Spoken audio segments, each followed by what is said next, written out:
আসসালামু আলাইকুম রহমতুল্লাহি ওবরকাতুহু।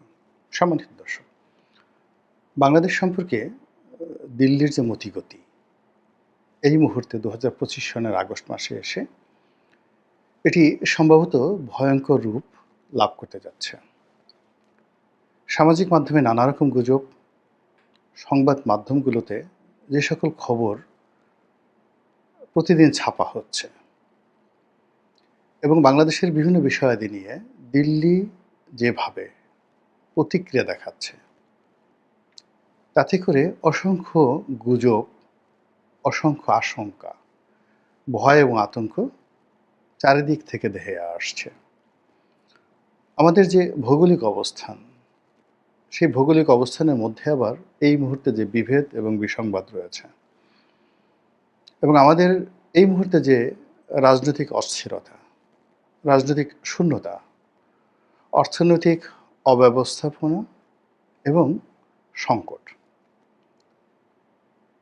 এই সংকটের মধ্যে ভারতের মতো একটা শক্তিশালী রাষ্ট্র যেভাবে নাক গলানোর চেষ্টা করছে, যেভাবে বাংলাদেশকে চাপে ফেলার চেষ্টা করছে এবং যেভাবে তাদের যে চাণক্য নীতি বাংলাদেশের উপর প্রয়োগ করতে চাচ্ছে, এটি সামাল দেওয়ার মতো যে ব্যাকবোন, মেরুদণ্ড, এটা আসলে বাংলাদেশের এই মুহূর্তে নেই। এটাই বাস্তবতা। ফলে কি হলো, গুজরাট থেকে কয়েক হাজার লোককে ধরে এনে ভারত যখন বলছে যে এই লোকগুলো বাংলাদেশের এবং তাদেরকে আমাদের বিভিন্ন পার্বত্য এলাকা দিয়ে, দুর্গম পার্বত্য এলাকা দিয়ে বাংলাদেশের মধ্যে তারা পুশিং করছে। আমাদের দেশের পত্রপত্রিকা এগুলো ছাপাচ্ছে, কিন্তু আমরা কোনো ব্যবস্থা নিতে পারছি না।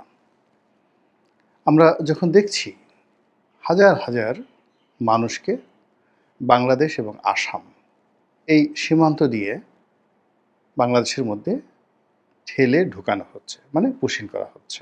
বলা হচ্ছে যে এরা বাংলাদেশি, অবৈধভাবে ভারতে বসবাস করছিল এবং সীমান্তের ওপারে সেই বাঙালি মুসলমানদের উপরে ভারত যে জুলুম অত্যাচার করছে এবং তাদের বাড়ি ঘর ভেঙে তছনছ করে দিয়ে যেভাবে তাদেরকে রোহিঙ্গাদের মতো বিশেষ একটি ক্যাম্পে রাখা হয়েছে বাংলাদেশে পুশিং করার জন্য, ওই দৃশ্য কল্পনা করলে আমরা আতঙ্কগ্রস্ত হয়ে পড়ি।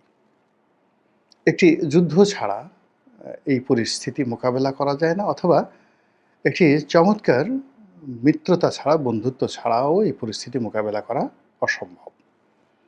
তো ঝাড়খণ্ড, ত্রিপুরা, আসাম এই সীমান্তগুলোতে সমস্যা হচ্ছে। তার সঙ্গে সঙ্গে পশ্চিমবঙ্গের সঙ্গে আমাদের সবচেয়ে যে বড় সীমান্ত রয়েছে, প্রায় ২,০০০ কিলোমিটার।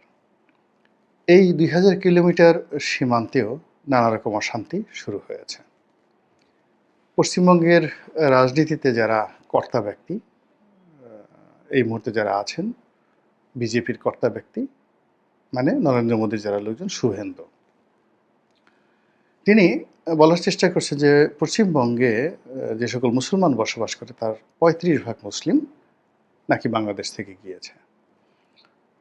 এবং তিনি কিছুদিন আগেও শেখ হাসিনার ব্যাপারে, আওয়ামী লীগের ব্যাপারে খুব দরাজদিল ছিলেন। কিন্তু গত এক সপ্তাহ আগে দেখলাম তার সামনে কে যেন জয় বাংলা স্লোগানটি তুলেছে, আর তিনি রেগে একদম অগ্নিশর্মা হয়ে তেড়ে এসেছেন। মানে জয় বাংলা স্লোগান শোনার সঙ্গে সঙ্গে তার মাথা খারাপ হয়ে গেছে এবং তিনি মনে করছেন যে শেখ হাসিনা বা আওয়ামী লীগ পশ্চিমবঙ্গের রাজনীতির জন্য, পশ্চিমবঙ্গের জন্য এমন একটা হুমকি, যেটা আগামীতে তার রাজনীতি এবং তার দলের বিজেপির রাজনীতি শেষ করে দিয়ে মমতা ব্যানার্জির হাতকে শক্তিশালী করবে। এমনকি আগামী দিনে যদি বাংলাদেশ শক্তিশালী হয়ে যায়, তাহলে পুরো পশ্চিমবঙ্গ যদি বাংলাদেশের সঙ্গে এসে যায় অতীতের সেই বাংলা বিহার, উড়িষ্যার মতো, ঠিক এরকম একটা আতঙ্ক শুভেন্দুকে পেয়ে বসেছে। এবং এই কারণে তিনি তার ৩-৪ মাস আগের যে বক্তব্য, সেই বক্তব্য থেকে সরে এসে তিনি এখন আওয়ামী বিরোধী বক্তব্য দিচ্ছেন আর জয় বাংলা বিরোধী স্লোগান দিচ্ছেন। ভারতের কেন্দ্রে, অর্থাৎ দিল্লিতে, রাজধানী দিল্লিতে, সেখানে আমরা এখনো পর্যন্ত কোনো বন্ধুত্বমূলক আচরণ কারোর জন্যই পাচ্ছি না। মানে ডক্টর মোহাম্মদ ইউনূস প্রাণান্ত চেষ্টা করছেন তাদের সঙ্গে একটা সম্পর্ক স্থাপন করার জন্যে, ফলাফল শূন্য। তারপর জামাত, বিএনপি তারাও চেষ্টা করছেন তাদের অ্যাঙ্গেল থেকে। তো সেখানে জাস্ট একটা ডিপ্লোম্যাটিক রিলেশন। এর বাইরে কোনো মিত্রতামূলক যে বন্ধন, ওটা ভারত এখনো পর্যন্ত জামাতের প্রতি প্রদর্শন করেনি, আর বিএনপির প্রতিও প্রদর্শন করেনি। অন্যদিকে যে শেখ হাসিনাকে ভারত আশ্রয় দিয়েছে, তো সেই শেখ হাসিনাকে ব্র্যান্ডিং করা, তাকে পুনরায় ক্ষমতায় বসানো, কিংবা তাকে বাংলাদেশে ফেরত পাঠানো তাদের মতো করে, এই কাজগুলোতে তাদের যে ইতিবাচক অগ্রগতি, এটা আমরা দেখছি না।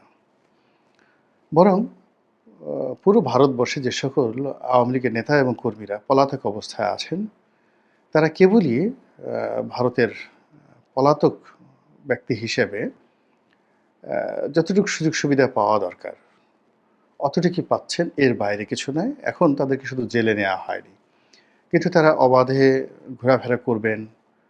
তারপরে তাদেরকে রাষ্ট্রীয় প্রোটোকল, যেটা ৭৫ 15 আগস্টের পরে যেটা দেয়া হয়েছিল, মানে রাষ্ট্রীয়ভাবে তারা সিদ্ধান্ত নিয়েছিল যে যারা বাংলাদেশ থেকে ভারতে আশ্রয় নেবে তাদেরকে খাওয়া দাওয়া, মাসিক ভাতা, এইটা ভারত সরকার দেবে। ফলে ওই সময়টাতে বঙ্গবীর কাদের সিদ্দিকী, হেমায়েতুল্লাহ আলমগ থেকে শুরু করে বাংলাদেশ থেকে যারা গিয়েছিলেন এবং তারা যেখানেই ছিলেন তারা ভারত সরকারের নিয়মিত ভাতা পেতেন।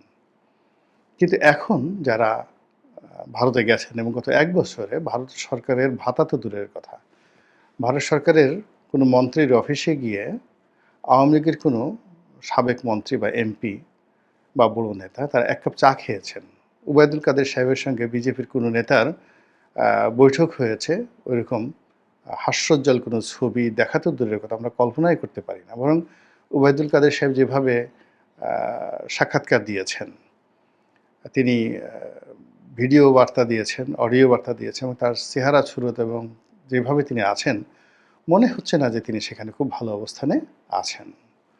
অন্যান্য যারা শীর্ষ নেতা রয়েছেন ভারতের, জাহাঙ্গীর কবির নানক, বাহাউদ্দিন নাসিম, তারপরে সাবেক স্বরাষ্ট্রমন্ত্রী জনাব কামাল, আসাদুজ্জামান কামাল, মানে তারা যে খুব নির্ভয়ে ভারত সরকারের আশ্রয়ে সেখানে বসে কোনো রাজনৈতিক কর্মকাণ্ড চালানো বা তৎপরতা চালানো এবং এটার জন্য যে লজিস্টিক সাপোর্ট ভারতের পক্ষ থেকে পাচ্ছেন, এরকম কোনো নজির আমরা দেখতে পাচ্ছি না।